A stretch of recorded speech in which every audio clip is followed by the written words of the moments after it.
Herb. Herb is a plant. I mean, herbs are good for everything.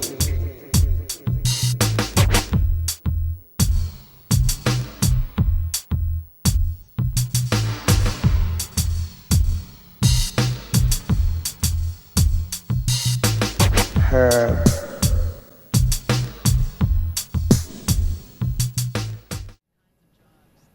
Welcome to Eugene Cannabis TV. You made the trip. We're here on our fall Monday night. Halloween coming on and crisp evening, and we have a special guest tonight. We have Julia Glick out of Corvallis, and last week there was an event going on Wednesday, and we wanted to have Julia tell you about it and then explain more of the cause that we're working on here. Thank you, Dan. You bet. It's a pleasure to be here. By the way, thank you so much for inviting me in. You bet. I heard about a month ago about the Board of Medical Examiners in Oregon that has been promoting a policy of telling physicians that they should be cutting off their opioids to cannabis patients or vice versa. In other words, giving cannabis patients a choice of either having opiates or having cannabis. This is becoming a widespread practice all over pain clinics and physicians who deal with cannabis patients. I don't believe that at this point that the Board of Medical Examiners has actually created the policy, but I'm expecting anytime soon they will. For anybody who's interested in learning about it, this is the winter 2013 issue of the Oregon Medical Board report, and it very specifically discusses the relationship. Well, it really doesn't discuss the relationship between the endogenous opioid system and the endogenous cannabinoid system. It creates essentially a choice for doctors who are uneducated in endocannabinoid therapeutics, who don't understand that cannabis is mostly being used to reduce the toxic effects of opioids, and instead the board is substituting a policy that essentially recommends physicians to cut off opioids to cannabis patients. I think it's reprehensible personally that a medical system would do this, although it's not surprising. So a couple of weeks ago, or actually last week, I conducted the first of what I hope will be regular pickets and medication giveaways for patients to express discontent at this coming policy. We had a small group of 5 intrepid patients who came out and received free medicine, and we were given a little bit of airtime with Mercy TV, which I'm totally appreciative of them coming into that, and also an article in the Corvallis Gazette-Times. I wish I had enough time to really discuss in depth all of the reasons why this policy as it's coming is so reprehensible, but essentially the short answer is that it destroys the trust relationship when pain contracts and authoritarian type doctor relationships are replacing concern and compassion for people in an office. And that's essentially what's happening, is pain contracts are replacing the actual care and consideration that physicians should be showing by discussing these issues and not ordering decisions. That's the short answer to this. I don't know if you have any other question you'd like to ask me about. Yeah, I was going to mention, I printed up that 5-page report from the Nurses Association. Oh yeah, the American Cannabis Nurses Association. Yeah.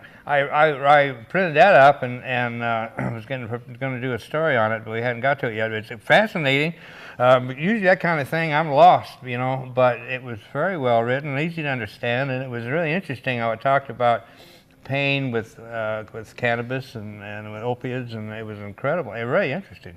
Well, I wrote that in order to try to bring some clarity to the relationship between the use of cannabis and the use of opiates. And essentially what happens is activating the endocannabinoid system through cannabis, it sets up a whole system of pain modulation that works in tandem with the opioid system.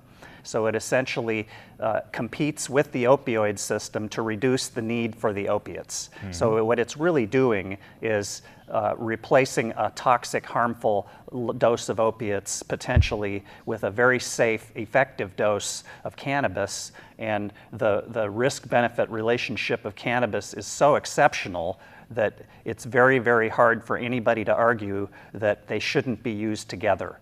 And obviously the idea is to reduce the opiate loads, but by using cannabis, this happens effortlessly instead of it being at the point of a urine drug cup and a pain contract that's very authoritarian. So, it's very clear that this happens. That's why the Board of Medical Examiners process of unilaterally forcing physicians into the position of making their patients choose this is a complete violation of medical relationship ethics, and it doesn't make any sense from a standpoint of the use of the endocannabinoid system to reduce toxic drugs.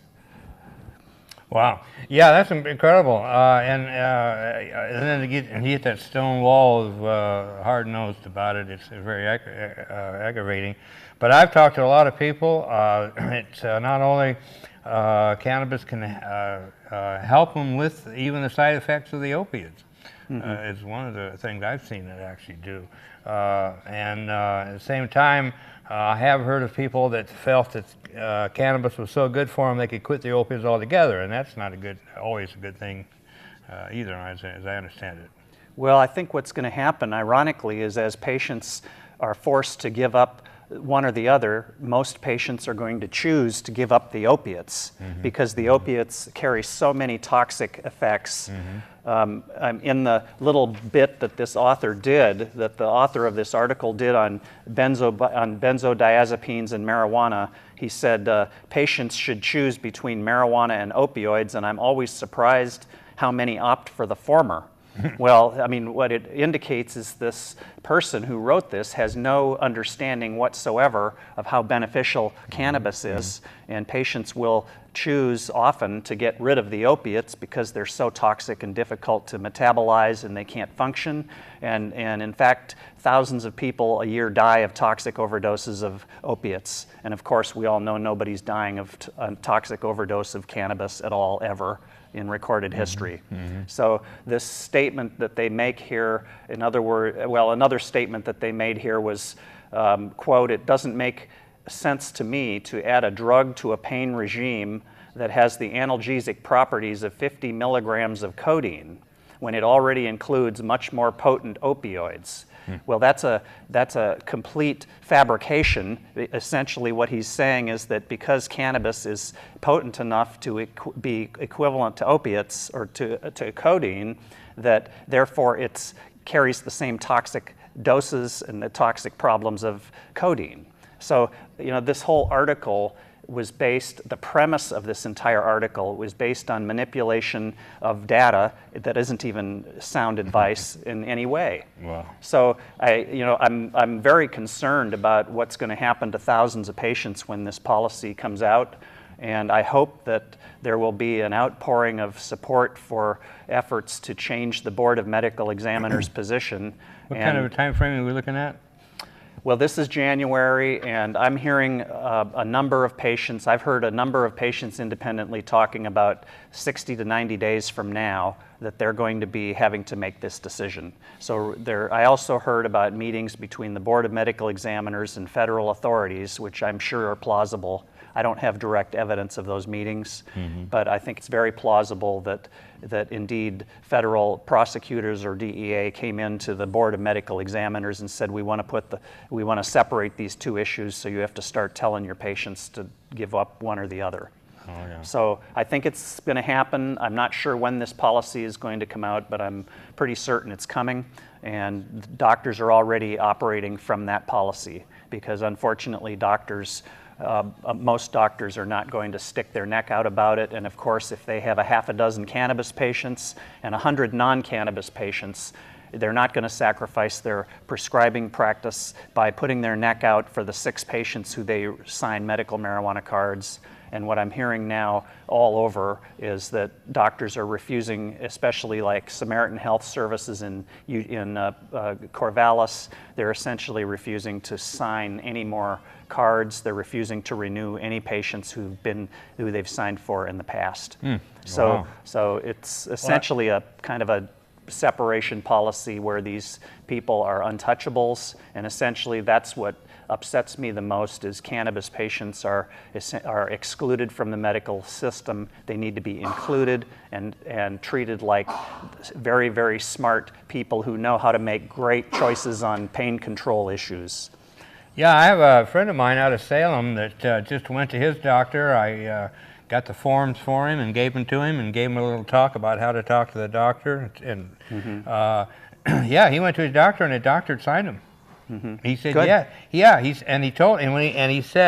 he said, oh yeah, he said, this is a whole lot less toxic than this other stuff you're taking. So they know that. Yeah. You know, the physicians know that. Yeah. So it's politics again. As cannabis patients have often had to deal with politics. And I was so glad for him. He didn't have to go to a clinic. He saved almost, a couple $100 right there. Indeed. So that's great.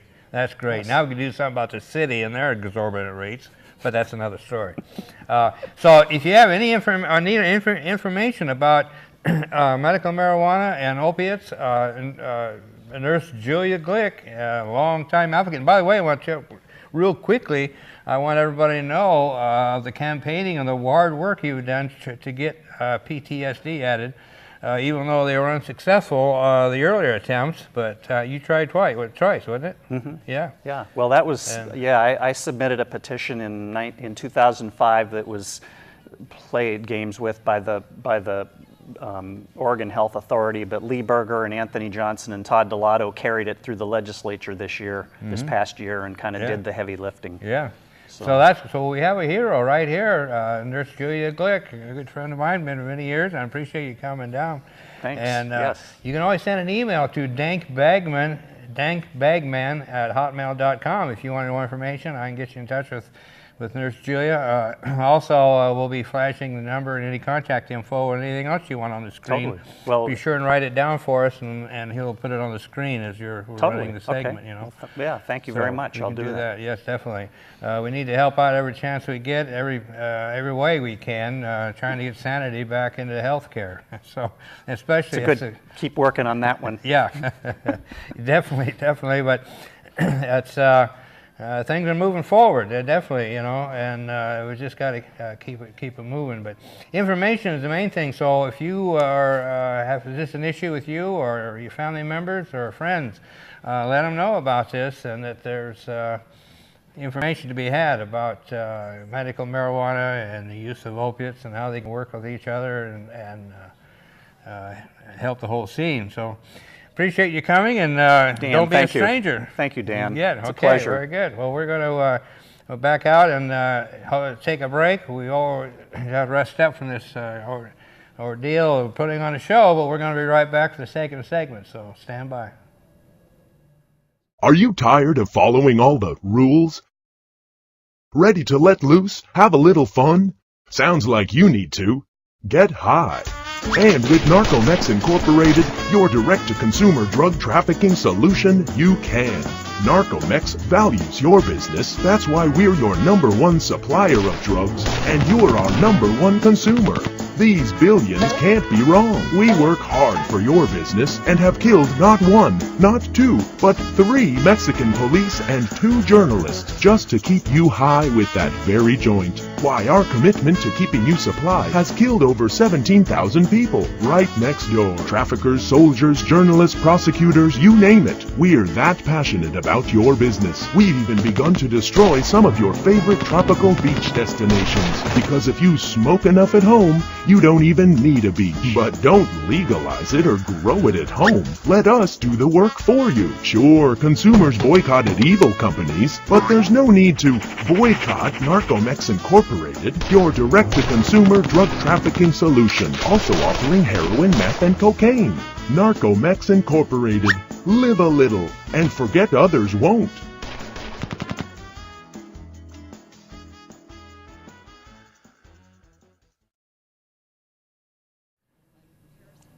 Welcome back to Eugene Cannabis TV, and we're back for the second segment. We've got a special guest tonight. We've got Max. Max gave me a call and said he wanted to tell his story and talk about cannabis. And how did you hear about you called the normal phone line? Is that how you got a hold of us? Yes, Okay. I've been known of Norm for about 4 years or so, and I've done quite research myself. You see, having a pain disorder all my life, and as well as having autism, I had a traumatic birth where I was in which I had vacuum extraction, had to be vacuumly extracted, had a vacuum extraction, and I was diagnosed with motor dyspraxia initially when I was 4 years old. I had never met the regular standards any normal person at my age had. I wasn't able to crawl, anything like that. I had a delayed speech. My parents were the only ones who could really understand me. So I got the diagnosis first of dyspraxia, and then when I was 6, I was diagnosed with Asperger's syndrome, and I had a constant anxiety for years. Just this feeling kind of almost being out of my body, almost is the best way to describe it. Just not knowing where you really are, as well as being severe chronic pain that would make me I would be in tears. I mean, I went to numerous doctors. One doctor just said to my father, "Your son's just not going to be in the football team." I mean, He said what? "Your son's just not going to be in the football team." That's what he just said to him. Your son's just not going to be a good athlete. I mean, I never was to begin with. I never been able to tie my own shoes, other things like that. People just take for granted in life. And I wasn't diagnosed until I was about 15 and a half when a doctor finally said, "This looks like CP." And I was put on baclofen, which is a muscle relaxant, and I started right after that, about maybe 2 months or so, using marijuana on a regular basis. I had used it a little bit beforehand, but not really. And ever since then, I have found a reduction in my pain. My anxiety level has been just way down, and it's been wonderful. I actually compare it to, you see, when I was about a little kid, what I would do to unwind or decompress was I would spin. I would use a sky chair, for example, which is a chair that you can hang from like a little ceiling banner, and you can sit there and spin or rock or whatever you want in it, and it's very soothing. And I've always loved carnivore rides, and that's what I've compared the feeling to for the anxiety of getting that down, and it's been very, very wonderful. It's been a very, very nice friend. So most people would go on a carnival ride for the thrill, and you go on and it actually relaxes you. Yes, it relaxes very much relaxes me, and it's very interesting how little doctors do know. I mean, I've asked my doctor, "Have you ever heard of Arrowhead?" which is a very good site. I highly recommend it. No, they had never known anything. I mean, medical marijuana really is unfortunately just not fun enough. I mean, if you use right with benzodiazepines, it has a very perfect. Because it definitely, I've noticed, reduces the toxicity of it. Because 5 milligrams of Valium, which I personally think a doctor should take, or Seroquel, which I was unfortunately on, it was a horrible antipsychotic medication. The stuff they just prescribe to these people without even knowing, it's just appalling. I mean, the side effects I've found, compared to cannabis, it's just amazing. I mean, if you look at for antipsychotics, you can get tardive dyskinesia, which is a very severe condition. You can get so many conditions, and which is a very unfortunate thing. That's what's been very nice with medical marijuana, is that you have the little versus the other ones. As Nurse Julie was speaking, and yes, indeed, it's been. Yes. Wow. Now, and how do you administer it? Do you eat it, smoke I smoke it usually. I usually smoke it 2 or 3 times a day, sometimes a little bit more. It depends on how I feel, my anxiety level is. I sometimes try to use it more than the benzodiazepines, because the benzodiazepines are very wipe you out, so I use that more than a day. But I usually I smoke it usually, and I've been a cold herder since about last year or so, actually. But I've done lots of self-research myself since for the past 4 years or so. I had a teacher that was very encouraging for our students, and was a very good environment. Taught us environmental tolerance and how to approach a drug very responsibly, which is I've done very research on. It's been very, very unique. Are you finding that some strains help you more than others? Yes, I've found it. A lot of good head ones are better for me for my anxiety. Certain other ones, I'm a kind of a season, so certain ones are kind of easier than other ones. I found, and I found other ones are definitely. I can't think of any certain ones off the top of my head, but there are definitely certain strains that do help better than others for my pain. And eating's just always been very. I've never been able to have much effect from eating it. Vaporization, I've had an effect, and I've used tinctures before and had some very, very helpful effects. And there's been a lot of studies we've done with autism. I know with edibles. I know there's an individual, I can't remember his name, but he was out of California, and this person was anorexic, and he was in a wheelchair, and he was autistic, and his mom just gave him a little bit of a cookie, and boom, the kid had an appetite. I mean, it's a very, very unique field that has yet to be explored. The relationship of autism and marijuana and the whole idea of serial simulation. I mean, as we were just speaking about, I mean, a whole very unique field. Yeah, it's. I know eating it's supposed to be one of the healthiest ways, but unfortunately, in some ways, it's not as effective. I say effective. I mean, anyway, yeah. So. And then so you say vaporizing is close to smoking as far as beneficial to you. Yes, I would say yes. So. Yeah, my own experience, I found a vaporizer. I ended up choking up on a vaporizer, so I don't know what the deal is, but and one thing also that I think needs to be really pointed out is for patients that have, especially take uppers or have problems like neuro issues.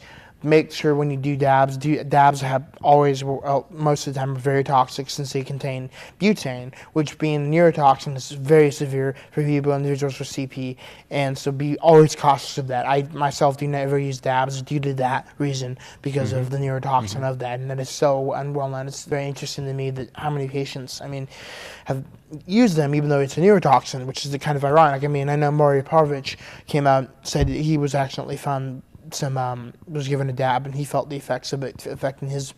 I believe he had Parkinson's, or he had something more did. I think, and it was very interesting. Tinctures made with vegetable. I can't think of the word. Vegetable. Glycerin. Thank you. I never remember that word. Glycerin are very effective. Those were very effective ones. So that works okay for you with the glycerin? Oh yes, I've used those before, and those are very effective as well. Gets it very done as well. Those are very, very effective. Yeah, Oregon Green Tree years ago, a local Eugene meeting, a lady came in and actually showed us how to make tincture. Right there, it was at the Wow Wall actually, and it was really neat. I mean, it was really, and then she gave everybody a nice, generous sample of it too, and it's incredible how different people can administer it and how it can be good for you. We're talking about eating, and how about in cooking? Have you had any? No, I've never had fun. Yeah, I've never found that one. It's smoking, and you always got to know, and you never know what people it's kind of what they use and how much. I mean, that's the thing is a lot of the time. I mean, a lot of safe access. That's a problem too. I mean, it's just not enough for individuals. It's really crazy. I mean, the gray it is a very crazy area that hold that with patients. I mean, it's so, and that's why I'm glad they're gonna have dispensaries because it's gonna finally get something out of the air. Because I mean, when you have nothing, it creates more and more disorder in the system itself. Right. I want to be sure and give you my copy of my Just Say No flyer. This is a flyer that I put together. I couldn't find the information in one place, so I put it together myself years ago, and then I update it. But the main thing I want to give to you is that there's a list of nonprofits helping people. And like our friend Eric here with Medical Horizons. Got it right, didn't I? And then we got Joseph that's in here that was here earlier with the greener side. Great people and out to help. And so I got the whole list of them there that so you or any of your friends that need any help or can get a hold of these people and see what they have to offer. Yeah. See if it'll help you any. Might be somebody you haven't heard of there. But we have a community and it's growing all the time. I understand we've got 2 delivery services I've heard about already. So yes, indeed. And there are iPhone apps out there, and there's also a local farmers market that you can review the menu online. That's right. I forgot about that. Yes. Yeah. So I think they're definitely improving. It's And we only got and the law hadn't even gone into effect yet. Yeah. So once the law goes into effect, it should be real interesting. California, it's amazing. They've got cannabis soda pop. I mean, it's unbelievable. The stuff I know. I've heard of whole Thanksgiving dinners made. I mean, there's like just the products they have out there. You go, man. Yeah. I mean, it's like kind of a boom. It's a very interesting scientific boom that they've had with all that. I mean, it's just so fascinating. I mean, and to me, it's one thing that's always been a very passionate mind is with the CP, especially as I've always thought of vapor wheelchair. I've always thought would be a great idea.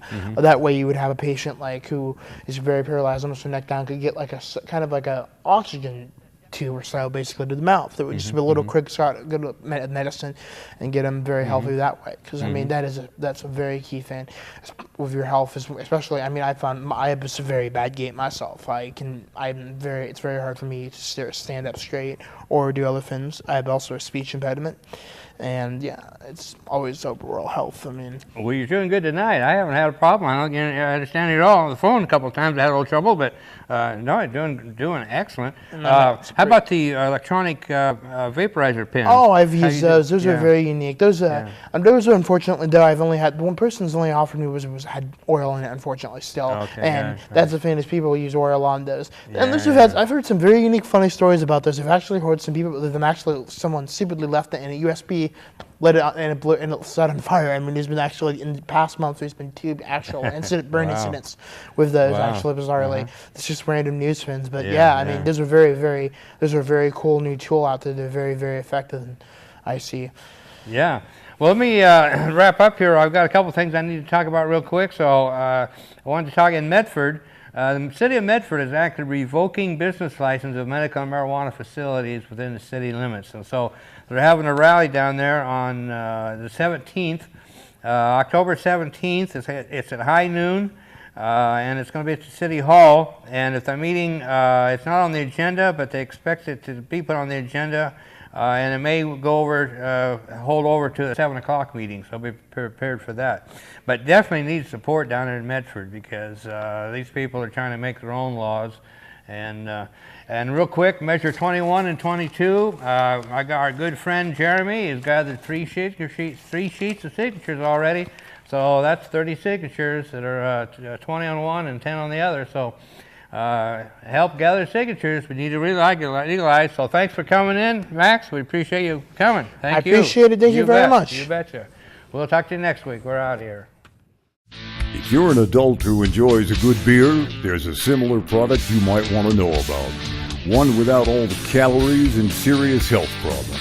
Less toxic so it doesn't cause hangovers or overdose deaths, and it's not linked to violence or reckless behavior. Marijuana. Less harmful than alcohol, and time to treat it that way. For more information, visit marijuanaissafer.org.